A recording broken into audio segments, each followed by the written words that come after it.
শিল্পীরা যাতে আসতে না পারে, আমার শিল্পীটা যাতে নিরাপত্তাভাবে সুন্দরভাবে ভোটটা গ্রহণ করে সবার সাথে দেখা করে বাড়ি যেতে পারে সুস্বাস্থ্যভাবে, সেই জন্যই এই নিরাপত্তা।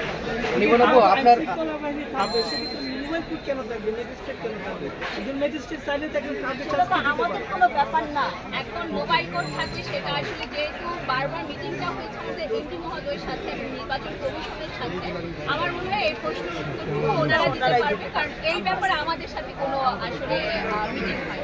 আমরা বেশ কয়েকজন প্রার্থীর সাথে কথা বলেছি, তারা বলেছে যে বরাবরের নির্বাচনে যে উত্তেজনা থাকে এবারে সেই উত্তেজনাটা একটু কম। আপনার কাছে এটা কি মনে হয়? তার কারণ হলো ঈদ মাত্র শেষ হয়েছে কত তারিখে? 11 তারিখ, 12, 13, 14, 15, 16, 17, 18 তারিখ পর্যন্ত ছুটিটাই চলছে এবং ছুটি চলেছে কিন্তু 15 তারিখ পর্যন্ত সরকারি ছুটি যদি আমরা ধরে থাকি, তাহলে সেই জায়গা থেকে আমাদের তো একটা পানি পেতেও কষ্ট হচ্ছে, আমাদের একটা কষ্ট হচ্ছে, সেই জায়গা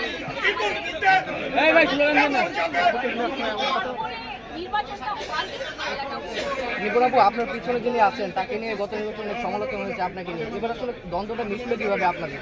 একত্রে নির্বাচন করছে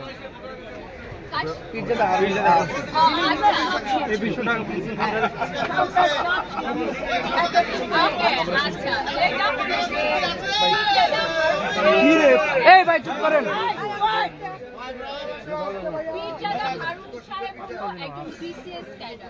এবং আমার বাবা নিজেও একজন 73 batch BCS cadre. So BCS cadre একটা ফ্যামিলি হয়।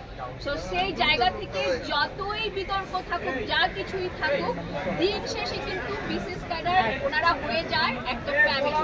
সেই জায়গা থেকে উনি আমার একটা ফ্যামিলি মেম্বার এবং সেই জায়গা থেকে উনি আমার সাথে নির্বাচন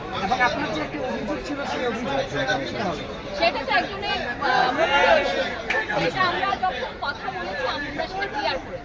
সেটা কি আসলে এমন যে অন্য কারো কথা ইনফ্লুয়েন্স হয়ে কিছু বলা আসলে ঠিক না? তৃতীয় পক্ষ সবসময় আপনারা জানেন যে একটা ভালো সম্পর্কে ঢুকে ঢুকিটি করে, ছিদ্র করে, সেই ছিদ্রটা আমরা পড়ে যাই। আমি আপনাদেরকে কোনো তৃতীয় পক্ষকে অবশ্যই শুনবেন না। সেই তৃতীয় পক্ষ যে আপনাকে ইনফ্লুয়েন্স করেছে সেটা আসলে কবে নাগাদ আপনি বুঝতে পেরেছেন? বুঝতে পেরেছি তখন তুমি আমার পাশে দাঁড়িয়ে আছো। তাহলে সেটি বুঝতে কি 2 বছর কেটে গেল? বুঝতে পেরেছি বলে ইলেকশন 2 বছর পরে, ইলেকশন 2 বছর পরে আসছে। ইলেকশন 2 বছর পরে আসছে।